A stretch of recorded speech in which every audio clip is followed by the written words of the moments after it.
Drone, বিমান ও বন্দুক হামলা সব রকমই গাজায় গণহত্যা চালাচ্ছে ইসরায়েল। এবার অবরুদ্ধ গাজা উপত্যকায় ত্রাণের অপেক্ষায় থাকা মানুষের ভিড়ের উপর উল্টে পড়ে একটি ত্রাণবাহী ট্রাক। এতে চাপা পড়ে অন্তত ২৫ জন নিহত হয়েছেন, আহত হয়েছেন আরও অনেকেই। ফিলিস্তিনি সংবাদ সংস্থা ওয়াফা জানিয়েছে, ইসরায়েলি সেনাবাহিনীর চাপের মুখে ট্রাকটি একটি ঝুঁকিপূর্ণ রুটে যেতে বাধ্য হলে দুর্ঘটনাটি ঘটে।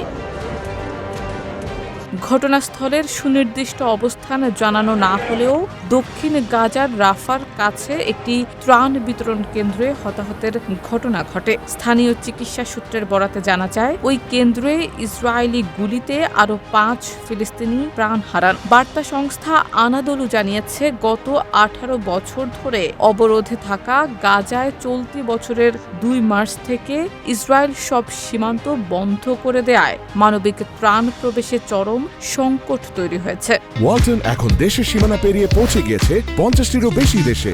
ওয়ালটন, ঘরে ঘরে বিশ্বজুড়ে।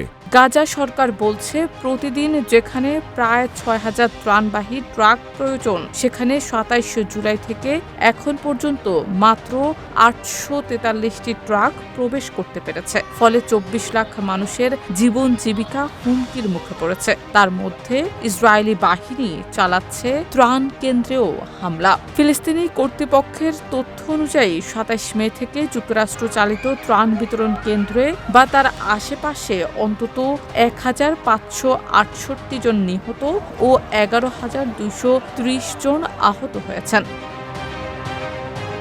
গাজার প্রশাসনের অভিযোগ, ইসরায়েল পরিকল্পিতভাবে বিশৃঙ্খলা ও দুর্ভিক্ষ সৃষ্টির জন্য বোমা বর্ষণের ঝুঁকিপূর্ণ রাস্তায় ত্রাণ নিতে মানুষকে বাধ্য করছে। ২০২৩ সালের অক্টোবর থেকে শুরু হওয়া ইসরায়েলি সামরিক অভিযানে এই পর্যন্ত গাজায় নিহত হয়েছেন ৬১,১০০ জনেরও বেশি মানুষ।